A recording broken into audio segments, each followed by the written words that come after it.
말씀 사랑하는 마음으로 함께 읽겠습니다. 각각 은사를 받은 대로 하나님의 여러 가지 은혜를 맡은 선한 청지기 같이 서로 봉사하라.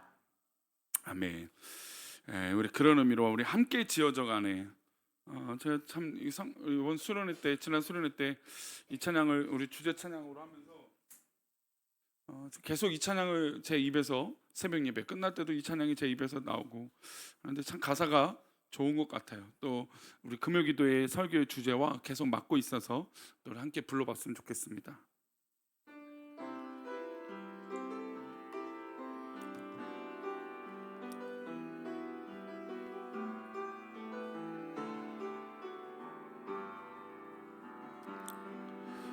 우리는 하나님의 자녀, 주 사랑 안에 우리 거할 때 주님 나를 사랑하신 것 같이 우리도 서로 사랑할 수 있네. 우리는 주의 몸된 교회, 뭐든지 제가 하나 될 때 예수님의 마음을 닮아가며 고통과 즐거움 함께 나누네. 하나님 안에서 우리 서로 이어져 주가 거하실 성전이 되네. 모퉁이 돌 대신 예수와 하나 되게 하신 성령 안에 함께 지어져 가네. 하나님 안에서, 하나님 안에서 우리 서로 이어져 주가 거하실 성전이 되네. 모퉁이 돌 대신 예수와 하나 되게 하신 성령 안에 함께 지어져 가네. 우리가 드려지는 이 기도와 예배를 통하여 우리 함께 지어가는 은혜가 있기를 축원합니다. 기도하겠습니다. 하나님 아버지, 오늘도 금요기도로 모였습니다. 우리 교회가 함께 지어져 가고, 또 우리 공동체가 함께 지어져 가고, 또 우리 가족이 함께 지어져 가고, 또 앞으로 일어날 모든 미래의 일들을 꿈꾸며 건강하게 살아가는 우리 믿음의 공동체가 되도록 인도하여 주옵소서. 금요기도회로 모였사오니 우리 기도할 때 하나님의 충만한 성령의 은혜가 넘치게 하여 주시고, 우리가 기도할 때 우리 마음 가운데 모든 평안함과 기쁨과 자유함이 있게 하여 주시며, 더불어 우리가 받고 있는 어려움이나 또 때로는 상처나 두려움들이 주님 앞에 다 내려놓고 치유받고 해결되어질 수 있도록 은혜를 내려 주옵소서. 이 시간 범사에 감사에 드려진 예물과 일천번제로 드려진 예물을 기뻐 받아 주옵시고, 말씀을 나눌 때 함께하여 주옵소서. 감사하고 거룩하신 예수님의 이름으로 기도 올리옵나이다. 아멘. 우리가 이제 벌써 트라우마의 치료 방법 중에 하나가 바로 이제 긍휼, 그러니까 사랑한다라고 하는 관점에 대해서 한 7, 8주 동안 말씀을 나눴습니다. 긍휼이라고 하는 것, 사랑한다라고 하는 단어가 우리가 보통 인간적인 사랑이라고 했을 때 굉장히 한계들이 우리 가운데 있죠. 그래서 이 긍휼이라고 하는 단어, 즉 하나님의 사랑이라고 하는 단어는 제한이 없지만, 그러나 인간이 하는 이 긍휼과 사랑은 제한이 있다라는 거예요. 그러니까 어느 날 기분이 좋으면 사랑할 수도 있지만, 어느 날 기분이 안 좋으면 미운 거예요. 그 미운 사람이 우리에게 가장 가까이 있죠. 그래요. 때로는 그래요. 우리 사랑하는 아이들도요, 정말 사랑스럽게 키우다가도 오늘처럼 이렇게 내 마음을 속상해하고, 또 아이들을 이렇게 훈육하고 이런 것들이 다 집안마다 가정들이 있는데, 요즘은 이제 그 체벌이라 사랑의 매라는 것을 굉장히 조심스럽게 하는 시대가 되었는데, 이제 그것들을 이제 배우고 이제 우리 엄마들이, 아빠들이 자랐단 말이죠. 그래서 내 아이만큼은 때리지 않겠노라, 혼내지 않겠노라, 막 이렇게 다짐을 하지만 키우다 보면 매를 들고 싶을 때가 있어요, 없어요? 있어요. 그러니까 너무나 사랑스러운 건 맞는데 내가 참 감당이 안 되는 이 어려움과 한계에 봉착할 수 있다는 거예요. 뭐 그게 나쁘다는 말씀을 드린 게 아니라 인간은 언제나 그 감정적인 것이 한계가 있다라는 거예요. 그래서 서로 사랑한다라고 하는 이 관점에서 사랑이라고 하는 모습이 예수님의 사랑이 아니고서는 그 사랑을 우리가 유지하기는 쉽지 않다라는 겁니다. 물론 부부 관계도 끊임없이 사랑하고 자녀의 관계도 끊임없이 사랑하고 서로 이 사랑이 계속 좋은 이 관계로 또 선순환으로 맺어지면 참 좋겠지만, 그러나 인간들은 또 인간의 심성과 감정들은 언제나 이 봉착되는 문제들이 있다라는 것이죠. 그래서 우리가 서로 사랑할 때 주님의 마음으로 사랑해야 이 상처받은 사람들을 치유할 수 있다라는 거예요. 그리고 내 상처도 치유받을 수 있다라는 것이죠. 그러니까 내가 받는 상처를 쉽게 생각하면 안 돼요. 그러니까 내가 받은 상처를 가볍게 여기서도 안 되는 거죠. 그리고 이것을 쉽게 해결할 수 없어요. 그러면 방법은 두 가지겠죠. 하나는 어떻게나 해결하거나 어떻게나 포기하거나예요. 근데 해결할 방법이 있어요. 또 포기하는 것도 나쁘지 않는 방법이에요. 그런데 이 모든 것들을 어디 안에서 하면 더 지혜롭고 빠를까요? 예수 안에서 있으면 더 빠른 것이죠. 주님 앞에서 자유해야 돼요. 안 되는 건 안 되는 거예요. 포기하는 것도 나쁘지 않은 거예요. 꼭 이겨내야, 뭐 저 같은 성향은 무조건 이겨내야 잘한다라고 이 성취감을 스스로 느껴요. 뭐 그런 감정, 이겨내야지, 별거 아니야, 뭐 이런 성향이 있을 수 있지만 또 다른 성향들은 그 어려움과 또 이 문제들이 봉착했을 때 계속해서 그것에 빠져드는 경우들이 있단 말이에요. 그것이 그 어떤 결과물이 나온다 해서 잘 되고 못 되고 그것이 옳은 것은 아니라는 것이죠. 그래서 이 감정들을 누구한테 다 토로하는 게 중요할까요? 주님 앞에 토로하는 게 중요해요. 주님, 내가 해결할 수 없습니다. 내가 너무나 어려운 감정이 있습니다. 하나님, 이것이 나에게 계속 상처가 되고 두려움이 됩니다. 하나님, 피하고 싶습니다. 이럴 때가 있다는 것이죠. 그럴 때 지혜로운 건 주님 앞에 그것을 맡겨야 되는 것이고, 또 우리가 그것을 쉽게 해결할 수 없다는 것도 인정하는 것도 또 지혜로운 것이라는 거죠. 그래서 이 사랑으로 말미암아 우리의 상처와 어려움들을 치료할 수 있는데, 이것은 내 사랑이 아니라 주님의 사랑으로 치유해야 된다라는 것을 지난 한 10주 전에, 한 석 달 전에 이야기들을 나눴습니다. 그리고 교회 안에 또 우리 모든 상처들을 해결할 수 있는 이 방법이, 대안이 있는데, 그 대안은 뭘까요? 바로 교회라고 하는 이야기들 지금 8주에 거쳐서 하고 있습니다. 오늘 말씀을 다시 한번 읽어보겠습니다. 베드로전서 4장 10절인데요. 함께 읽겠습니다. 각각 은사를 받은 대로 하나님의 여러 가지 은혜를 맡은 선한 청지기 같이 서로 봉사하라. 하나님의 나라는 언제나 공동체적인 것을 잊지 말아야 됩니다. 우리가 한국 사회가 개인적인 사회, 전 세계적으로도 이 개인적인 시대가 되고 있지만, 중요한 문제가 있거나 어려운 문제가 있을 때 함께 하려고 하는 공동체 의식이 있을 때 그 문제들을 해결할 때가 있다는 거죠. 이 전 세계적으로 대지진이 일어나서 피해가 극심한데 가서 도와준다는 거나, 아니면 홍수가 일어나서 온 집안들이 막 쑥대밭이 됐으니까 함께 치우고 도와주고. 여러분, 혼자 하면 그냥 던져놓고 다 버려버리고 싶은데 누군가 도와주면 어떻게 합니까? 그 일들을 해낼 수 있다는 거죠. 그러니까 사람은 지극히 혼자인 것 같아도 우리가 신앙 안에서 공동체 의식을 갖는다는 건 굉장히 중요하다는 거예요. 그리고 그 문제들을 의외로 쉽게 해결할 수 있다는 거예요. 그것은 바로 공동체 의식을 가질 때라는 겁니다. 물론 구원은 하나님과 나와의 1대1 관계입니다. 하지만 이 구원의 기쁨을 누리고 함께 이 믿음의 구원의 과정들을 이룰 때 공동체가 없이는 불가능하다는 거예요. 그래서 내 옆에 있는 성도들은 때로는 이제 사랑이라는 관점으로 볼 때 이해되고 참 사랑스러울 때도 있지만, 때로는 좀 거리가 가고, 내가 너무 양보하나? 내가 너무 이거 다 받아주니까 나를 쉽게 여기나? 그렇게 느껴질 때도 있어요. 그러나 그 모든 감정들도 다 담겨져서 공동체를 이룰 때 더 건강한 공동체가 된다는 것이죠. 게다가 성도의 공동체는 그리스도의 몸입니다. 그러니까 이 교회라고 하는 것이 공동체를 떠나서 있을 수 없다라는 거예요. 예수 그리스도의 몸인 우리가 공동체를 이룰 때 더 건강하고 더 복된 공동체가 될 수 있다는 겁니다.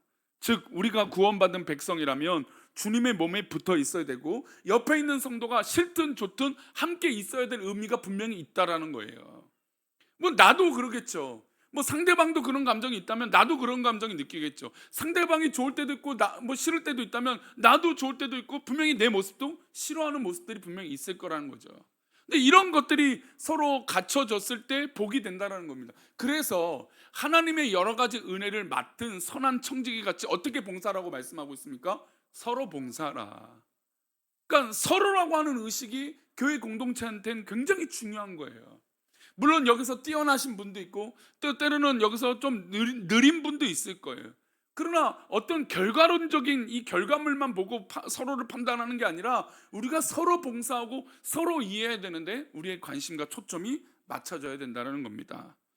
얼마 전에 뉴스를 하나 보는데 참으로 제가 요즘 고민하고 있는 뉴스가 딱 나왔어요. 그게 뭐냐면 전 세계적으로 이 경계성 지능인들, 그러니까 이 정상인 것과 정상이 아닌 것 같은 약간 경계선에 있는 사람들이 요즘 최근에 굉장히 많아지고 있다는 생각이 들어요.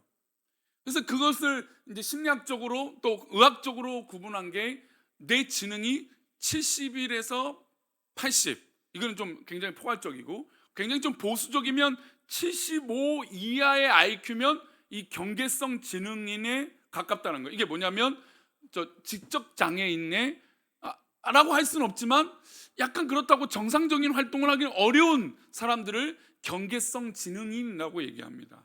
근데 그 사람의 평가하는 IQ가 얼마라고요? 70에서 75예요. 혹시 우리 성도님들은 세 자리 IQ십니까? 아니면 두 자리 IQ십니까? 저도 한번 컨디션 좋을 땐 두 자리가 나와서 굉장히 깜짝 놀란 적이 있는데, 근데 알고 봤더니 두 자리 뭐 85, 90만 돼도 일상생활 하는데 아무 문제 없다라고 얘기를 하더라고요. 근데 이 지능인 경계성에 있는 이 사람들이 놀라지 마십시오. 퍼센티지로 15%에서 17%예요. 인구의 전 인류의 15%에서 17%예요. 그러면 적어도 10명 중에 몇 명이 경계성인 거예요? 2명이에요, 2명. 적게는 1명이고 2명이에요. 그러니까 이런 이 사회적으로 지능인 경계성에 있는 사람들을 이 사회 공동체가 이제는 좀 고민해야 될 때다, 그런 테마로 뉴스를 갖고 있는 거죠. 왜냐하면 그렇다고 장애인 판단을 받는 것도 아니고 그렇다고 정상인 삶을 살기에는 조금은 어렵고 좀 더디고, 그러니까 이런 사람들을 우리가 받아줘야 되는데 사회적으로 이제 기반이 있어야 된다, 이 얘기를 하는 뉴스였어요. 그러면 만약에 우리 교회 공동체에 이 경계성에 있는 분들이 우리 교회에 있다고 한다면 우리 성도는 어떻게 하겠습니까? 우리 아이들 중에 만약에 경계성인 아이들이 있다면 우리 성도님들은 어떻게 하겠습니까? 부모님의 입장에서는 저 아이랑 가까이 하는 게 썩 즐거워하지 못할 수도 있어요. 그렇지 않겠습니까? 내 아이를 생각한다면 또 우리들의 입장에서 볼 때는 언제든지 섬겨줘야 되는데 그것이 쉽겠습니까? 쉽지 않겠잖아요.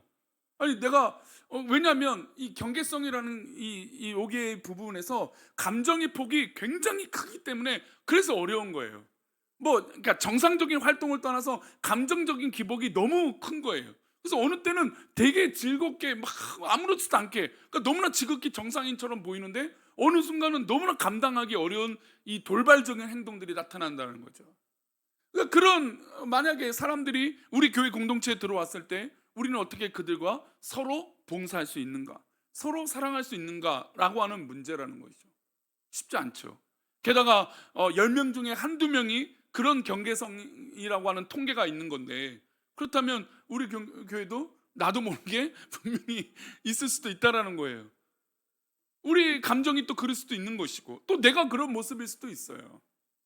그러니까 이런 경우들이 있을 때 우리가 과연 어떻게 품고 해야 되는가? 그런데 우리는 결과론적인, 그러니까 결과에 집중하다 보니까 어떤 결과를 잘 맺어야 돼요. 그러면 이 결과를 맺기 위해서 약간 뒤처진 사람들을 우리가 어떻게 품고 나갈 수 있을까라고 하는 질문이에요.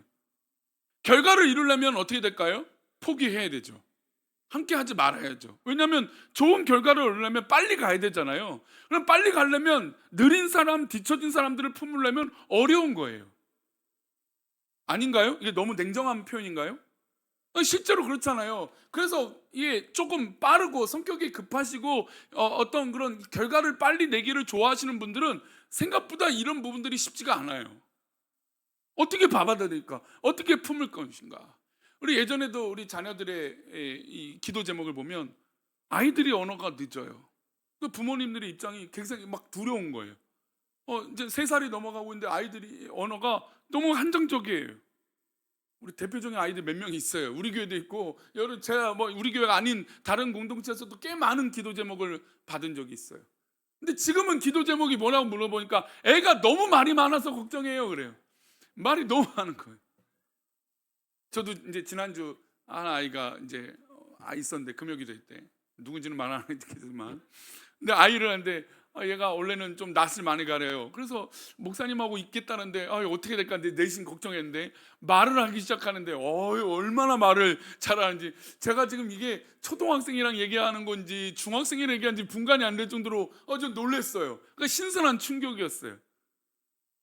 그게 무슨 얘기냐면 우리가 갖고 있는 편견이 때로는 그 사람들을 정죄하고 잣대로 세워놓고 우리가 우리의 닫아놓은 마음으로 그들을 받아들이지 못할 때가 훨씬 더 많다라는 거예요.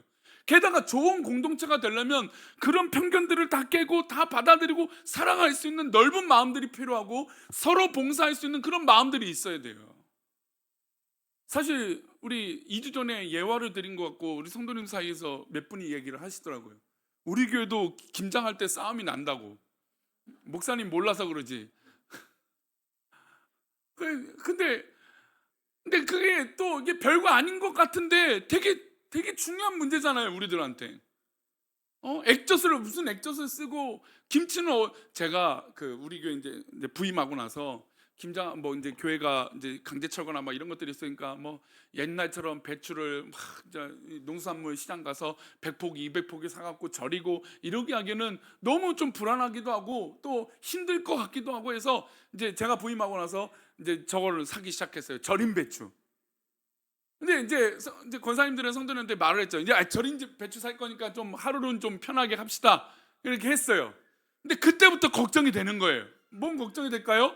만약에 뭐 이제 평가드리는데 흐물흐물한 배추가 와봐요. 그럼 목사님이 배추도 모르면서 흐물한 배추 사갖고 이렇게 맛없는 김장을 하게 됐다니, 뭐 해남 배추가 좋다니, 뭐 고창이 좋다니, 뭐 강원도 배추가 좋다니, 뭐 이런 배추들이 있는데 서로 막 이 의견들이 있을 거 아니에요. 그러니까 저는 그런 얘기들을 계속 지나가지만 제가 그런 거 의식하지 않을 것 같지만 계속해서 듣고 있는 거죠. 그럼 머릿속에 생각, 이거 어떡하지? 이제 다음 주 온다는데 빨리 취소하고 다른 데로 바꿔볼까? 그게 더 좋다는데 또 하필 권사님들은 지나갈 때 목사님 그거 어디 배추예요? 그래요. 그러면 그 말이 내가 어디 배추더라고 또 찾아보죠. 제가 샀던 건 다 해남이었어요. 해남 배추인데 뭐 어떤 분이 어디 지역의 배추가 좋다더라 그 얘기를 하면 그때부터 그 배추를 또 찾아보는 거죠. 괜히 이게 덕이 되지 못하고 목사님이 주도해서 했는데 결과마저 좋지 못하면 이건 다시는 제가 절인 배추 삽시다 이런 말을 못할 것 같으니까 부담감이 컸어요. 이제는 뭐 자유롭지만 근데 저도 그런 부담감이 있어요. 성도님들 저도 그런 부담감이 있어서 그 고민을 해서 딱 했는데 다행히 한번 이제 절인 배추를 맛보니까 맛있다고 하는 얘기 듣고 안심을 했습니다. 그런데 그때부터 또 사실은 문제가 있었어요. 뭐냐면 배추가 배달이 오면 설명서가 써 있어요. 그러니까 이거는 산지에서 어떻게 보관하고 어떻게 하십시오라고 써 있어요. 근데 이게 가정마다 권사님들마다 다 달라요. 어떤 분은 끄집어내서 한날 전부터 뭐 물을 빼야 된다. 뭐 어떤 분들은 뭐 뒤집어 놔야 된다. 뭐 어떤 분들은 차가운데 뭐 서늘한 곳에 더 둬야 된다. 뭐 이런 여러 가지 얘기들이 있어요. 근데 설명서에서는 뭐 있냐면 그날 그대로 배달 온 걸 뒤집어 놓고, 왜냐하면 물이 한 곳에 모여 있으니까 그 물을 뒤집어 놓고 씻지도 말라는 거예요. 그게 매뉴얼에 써 있어요. 근데 우리들은 어때요? 남들이 한 건 믿지 못하는 거예요. 그래서 배추를 이렇게 절인 배추 사면 한 번 정도 헹구고 그렇게 해야 된다고 써 있는데 매뉴얼에는 씻지 않아도 됩니다. 김장하기 3시간 전에 배추만 뒤집어 놓으세요. 이게 매뉴얼이에요. 그게 판매에 써 있어요. 그렇게. 근데 그렇게 얘기해도 우리 권사님 들을까요 안 들을까요? 다 안 들어요. 왜냐면 내가 해왔던 방법들이 있기 때문이죠. 이게 그게 잘못됐다는 건 없어요. 우리 배추 다 맛있고 김장 다 잘 됐어요. 그러니까 근데 제가 하고 싶은 얘기는 뭐냐면 우리는 다 그렇게 다르단 말이에요.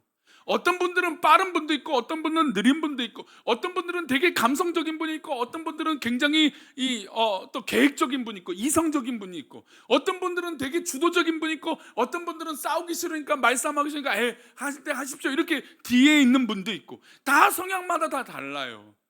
그러나 그 성향의 다름에도 불구하고 우리가 놓치지 말아야 될 건 뭘까요? 서로 함께 봉사하라는 거예요. 이걸 놓치고 내가 아무리 인정받고 칭찬받으면 무슨 소용이 있냐, 이 얘기를 지금 베드로전서에서 말씀하고 있는 것이죠. 사실 저도 이게 참 약점이에요. 제가 예전에도 말씀드렸지만, 그러니까 지금은 이제 뭐 담임 목사니까 부목사님만 계시니까 그게 안 되죠. 저는 저 의로움이 굉장히, 그러니까 성도들하고는 상관이 없어요. 근데 이 교육자들 관계에서 사역을 못하거나 조금 뒤처지는 분들을 굉장히 받아들이기 어려웠어요. 그래서 막 화가 나요. 아니 어떻게 성도들을 그렇게 대하고 어떻게 목회를 저렇게 합니까? 저는 막 그렇게 화를 내기도 하고 뭐라고 한 적도 있어요.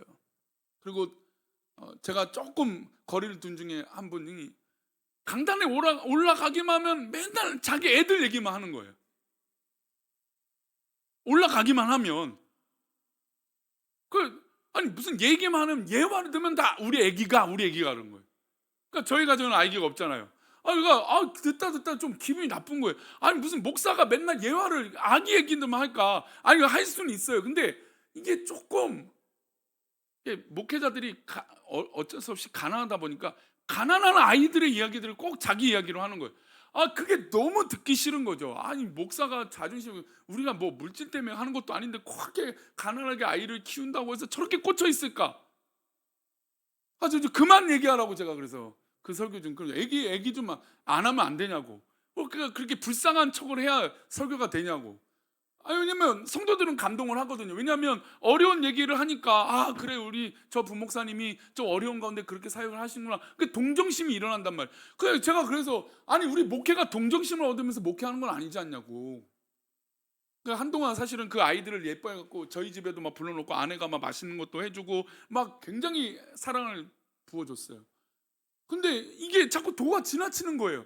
사역이 아니라 조금 자꾸 이런 느낌들이 강해서 한번 제가 화를 낸 적이 있어요. 근데 가만 지금 생각하면 저의 의로움이죠. 네, 내 의로움이죠. 나는 내 의로움이 있으니까 저렇게 하면 안 된다라고 하는 확고한 의식이 있으니까 그 목사님을 정죄하고 그렇게 하면 안 된다고 평가를 했던 것 같아요. 그러니까 우리 안에 나도 모르게 그런 경쟁심과 서로 함께 한다는 게 복이 되어야 되는데 오히려 경쟁과 비교가 된다면 그것만큼 피곤한 게 없어요. 왜냐면 우리끼리 여기서 비교해 보세요. 얼마나 힘들어요. 저 사람이 나에게 비교 대상이 되는 거예요. 여러분 비교 대상이 되는 순간부터 피곤하고 어려워지는 거죠. 힘들어지죠. 그리고 이 서로 봉사하는 것에 있어서 우리 한번 따라할까요? 공감이라는 게 굉장히 중요해요. 잘하고 못하는 평가에서 그보다 더 중요한 건 공감이라고 하는 것이에요. 공감이라고 하는 단어는 사회생활과 공동체 생활 가운데 가장 중요한 단어입니다. 공감을 하지 않으면 당연히 이기적일 수밖에 없어요. 공감을 해야 다른 사람들의 마음을 알 수 있고 품을 수 있고 기도해 줄 수 있는 것이죠. 근데 문제는 뭐가 문제냐면 나는 공감을 하지 않으면서 다른 사람에게 공감을 받고 싶어하는 의식이에요. 그러니까 나도 공감을 해야 되잖아요. 그러면 나도 내 행동들이 저 사람 앞에 공감이 되고 나도 저 사람을 공감을 해야 되는 게 공감이에요. 그러니까 한쪽만 공감하는 건 좋은 공감이 아닌 것이죠. 서로 공감해야 되는 거예요. 그게 바로 교회에 되고 공동체에 되는 것이죠. 그래서 교회 공동체 안에 공감이라고 하는 것은 굉장히 중요해요. 우리 교회 기도 제목이 있습니다. 기도 제목 뭐가 있어요? 성도님 말씀해 보세요. 우리 교회 기도 제목 뭐 있습니까? 목사님이 말하지 않은 것이라도 느껴지는 기도 제목 있으세요? 뭐가 있을까요? 어떤 기도 제목 있으세요? 아니 평소 교회를 위해서 기도 안 하세요? 교회에서 기도할 때 맨날 목사님, 부목사님들 잘하기만 하는 기도하세요. 잘할 거예요. 잘하고 있고. 교회를 위해서 뭐 기도할까요? 여름에 비가 많이 오니까 비 피해 받지 않게 위해서 기도하고. 또 교회가 요즘 보니까 우리 아이들도 금요기도에 얼마나 많이 와 있어요. 얼마나 기뻐요. 여기서 우리 아이들이 꼴 보기 싫어하는 분들이 계세요? 설마? 아니죠? 없죠? 없어요. 아이들은 너무 예쁘잖아요. 그럼 아이들을 위해서 뭔가 해줄 수 있는 거. 참 이럴 때는요, 보육 전문 선생님이 아이들에게 있으면 얼마나 좋을까, 그런 생각이 들어요. 근데 그렇게 되면 또 어떤 기도까지 가냐면, 저는 1부 예배, 2부 예배가 빨리 생겨야겠다.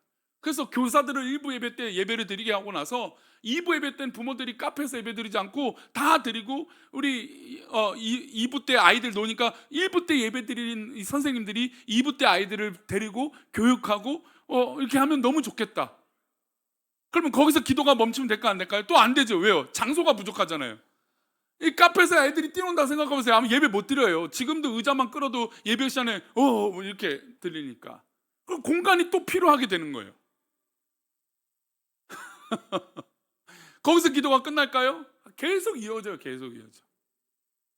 이런 도전, 이런 비전, 지금 이야기한 것에 성도님들 공감이 되십니까?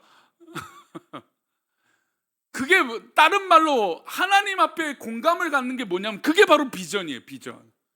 비전은 다른 게 아니에요. 남편이 고민하고 있는 걸 내가 공감하니까 남편의 꿈이 내 꿈이 되는 거예요.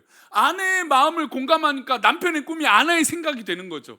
자녀들의 마음을 공감하니까 자녀들의 꿈이 나의 꿈이 되는 거예요. 여러분, 이게 진정한 좋은 공감이고, 교회 안에서도 그렇죠. 교회 안에서 있어야 될 좋은 공감은 누구의 공감입니까? 하나님에 대한 공감 아닙니까? 믿음의 공감. 아니, 믿음의 공감이 있어야 내가 도전을 받는 거예요. 내가 이렇게 사역해야지, 내가 이렇게 봉사해야지, 내가 이렇게 쓰임 받아야지 라고 하는 공감하는 마음으로 내가 움직일 수 있어요. 여러분, 공감이 되면 감동이 일어납니다. 여러분, 감동이 일어나면 어떻게 될까요? 내가 행동하게 되어 있어요. 행동을 하게 되면 결과물이 나오겠죠.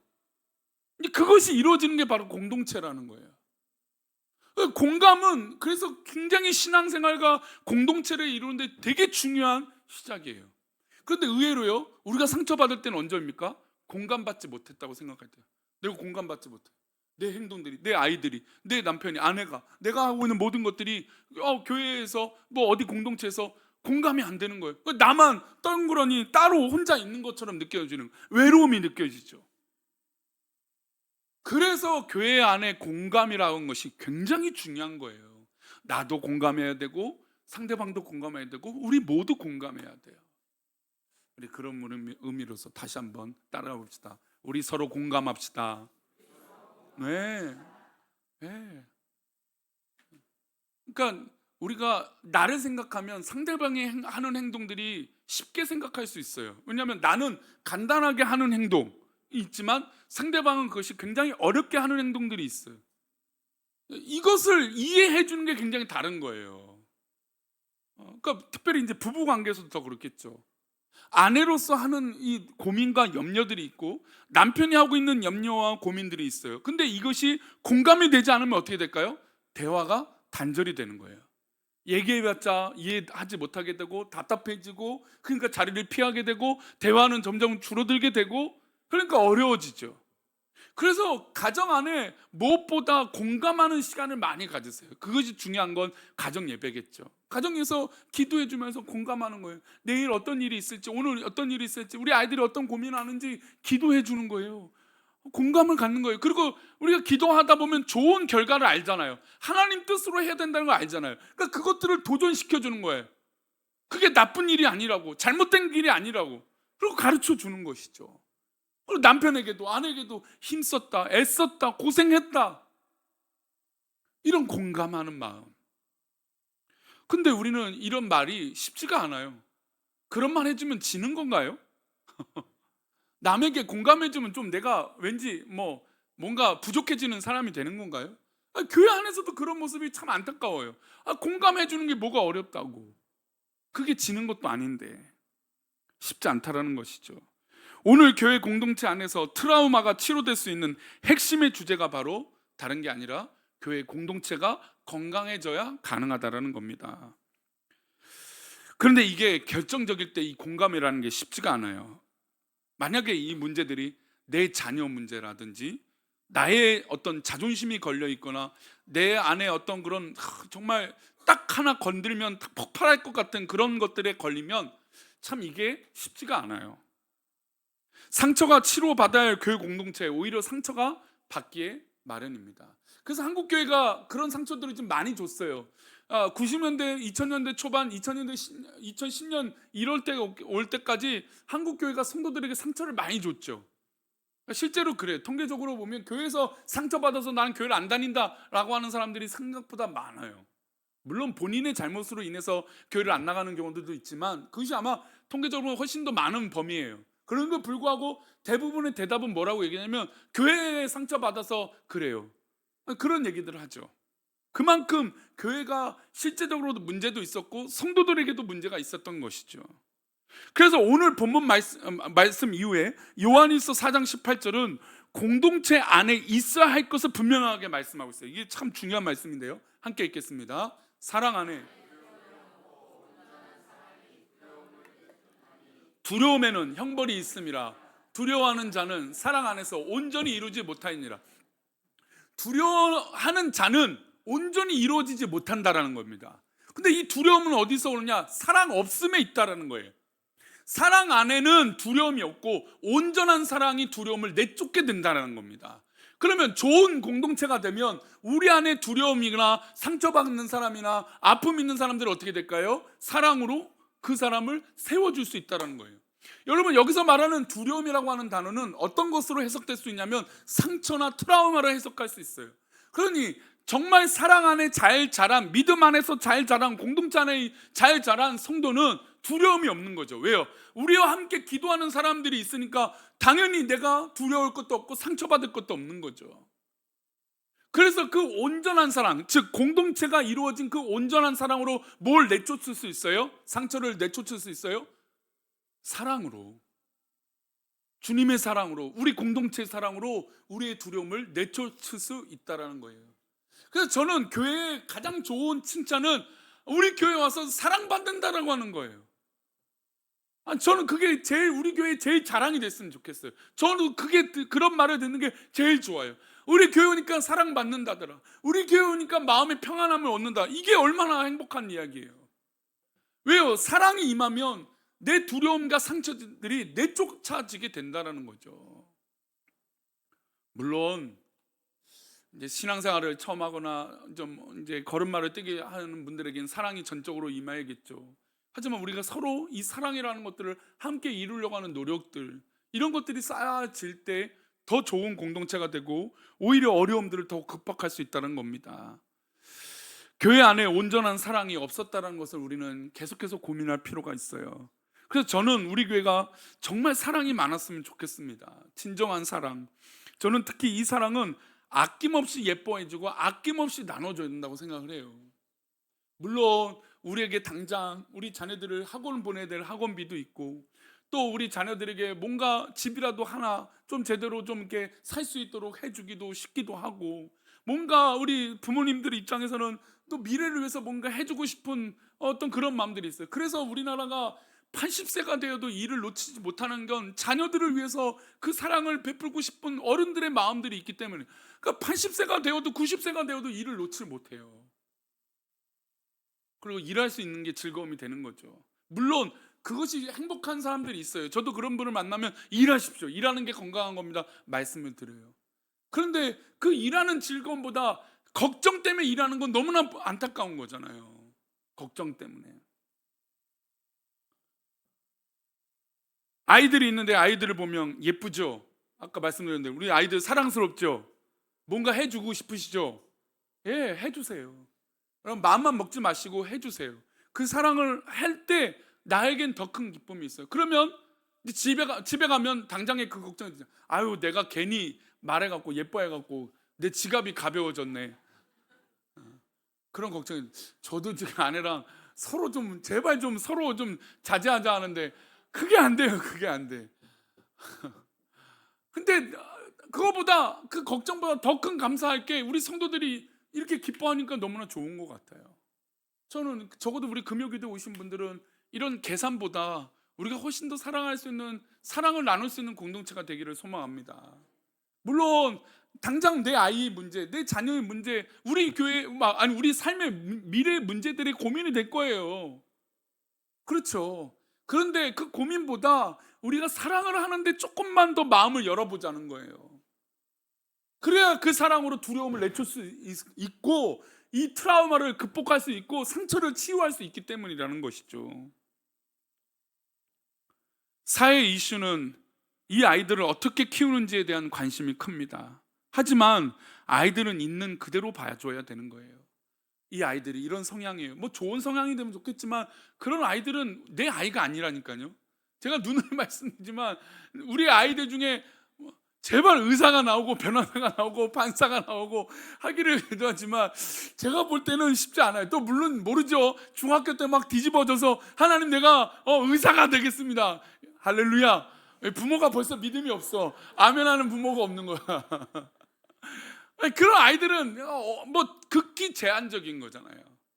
한 해 지금 이제 학생 수가 줄어서 한 해 15만 명, 뭐 10만 명 하는데 뭐 의사 되는 숫자는 몇천 명도 안 되잖아요. 그러니까 뭐 1000대 1, 10,000대 1인 거예요. 그런 아이가 우리 아이 가능성은 극히 없으니까 그게 옳은 것이라면, 그러니까 그렇게 뭐 뛰어난 머리가 되는 것이 그게 성공이라면 우리 아이가 될 일은 없어요. 그러면 그러니까 너무 또 절망적이네요. 그래도 되면 얼마나 좋을까, 그죠? 꿈을 가져봅시다. 기도하세요. 우리 아이들 만날 때마다 우리 의사 될 아이, 변호사 될 아이, 판사 될 아이 이렇게 축복해주면 얼마나 좋아요. 근데 저는 어떤 그런 결과보다 이 아이가 상처받지 않고 예쁜 사랑을 받는 아이가 되었으면 좋겠어요.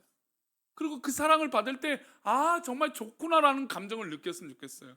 사회 보니까 너무 참혹하잖아요. 우리 뉴스 얼마 전까지 칼부림이 하루 이틀 뭐 건너서 나왔어요. 아이들 범죄를 일으키는데 막 너무나 끔찍한 범죄를 일으키는데 아무렇지도 않게 범죄를 일으켜요. 저는 그런 거 볼 때마다 사랑을 못 받아서 그렇다는 걸 너무너무 느낀 거죠.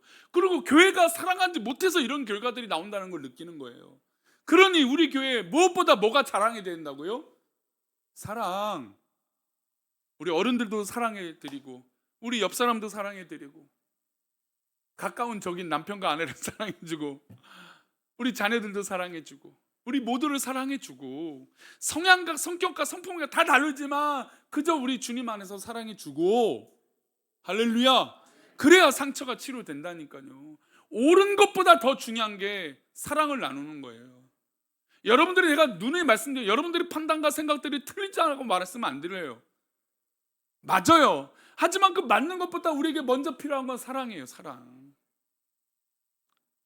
이제 교회가 어떻게 하면 상처를 치유하고 어떤 기준으로 교회 생활을 해야 될까요? 그 기준은 이사야서 43장 15절에 말씀하십니다. 함께 읽겠습니다. 나는 여호와 너희의 거룩한 이요 이스라엘의 창조자여 너희의 왕이니라. 자, 이제 우리의 믿음 안에 이 기준을 가져야 돼요. 나는 하나님의 거룩한 백성이고 하나님은 나의 거룩한 신분이고 그리고 우리 하나님은 나의 창조주이시고 나의 왕이시다. 이 얘기가 요즘 시대에 딱 맞는 얘기입니다. 왜 그럴까요? 이 시대는 모두 다 옳은 사사기 시대와 같기 때문이에요. 사사기 시대에 왜 문제가 많았습니까? 모든 사람들이 자기의 소견에 옳은 대로 행동했기 때문에. 지금 시대가 그렇지 않습니까? 교회 안에서도 자기 옳은 대로 신앙생활해요.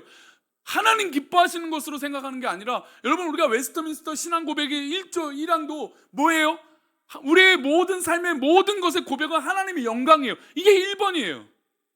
신조의 1번입니다. 그런데 우리가 그것이 가장 우선이고 중요한 문제임에도 불구하고 우리는 이 기준으로 살지 않는다는 거죠. 내가 옳은 대로, 내 기준대로 내가 맞는 것이 아니면 내 편, 내 것만 생각한다는 거죠.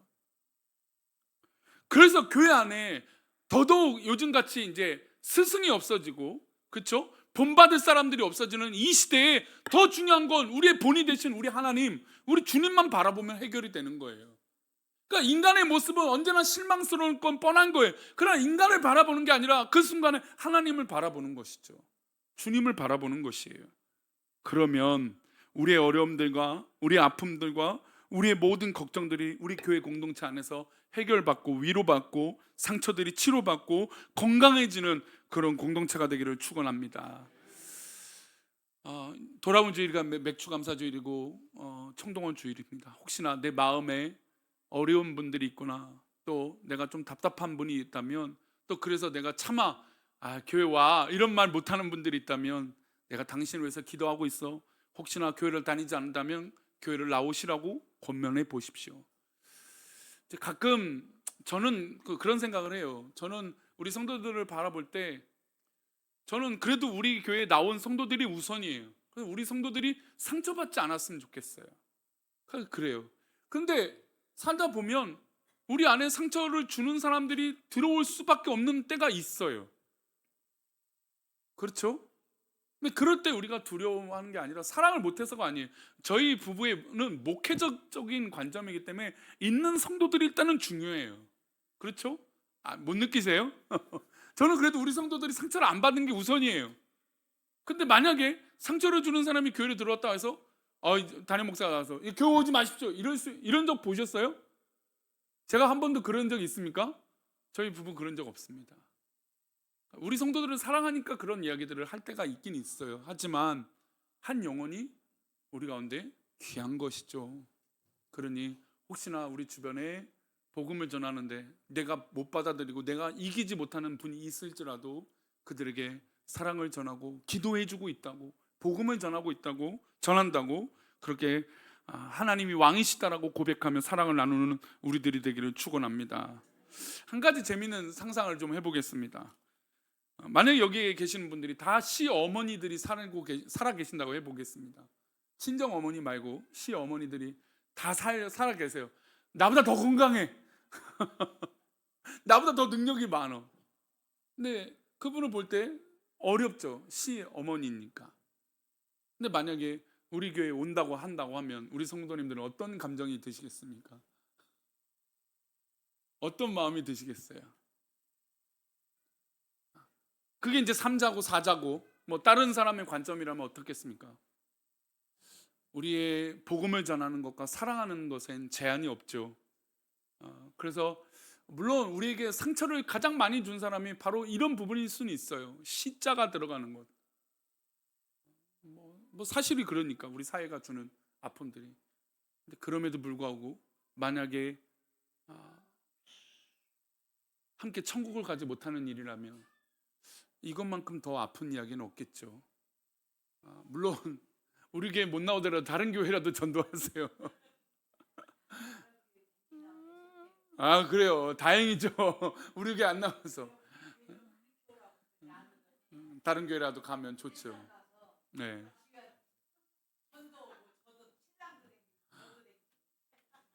그래요, 맞아요. 그러니 우리가 이번 맥주감사주일과 총동원 주일일지라도 혹여나 우리 자녀들 가운데 우리 아이들 중에 상처받은 아이들이 꽤 많아요. 기도하고 있어요. 참 목사로서 부끄러워요. 왜냐하면 교회가 못한 부분들이 있기 때문에 저도 뭐 피할 수 없는 그런 사람이라고 저도 여겨요. 하지만 그보다 더 좋지 못한 것은 신앙을 잃어버린 거 아니겠어요? 그래서 이번 주에 자녀들을 보시거든 우리 맥주감사주일이고 총동원 주일이니까 밥이라도 한번 교회에서 먹었으면 좋겠다. 본당에 들어오는 게 좀 어려우면 카페에서라도 너가 예배 드렸으면 좋겠다. 그리고 사람 의식하지 말자라고 권면해 주며 우리 수련회 때도 기도 제목이 가장 많은 게 자녀들을 위한 기도 제목이 또 그 중에서도 신앙생활 하지 못한 아이들을 위한 기도 제목이었어요.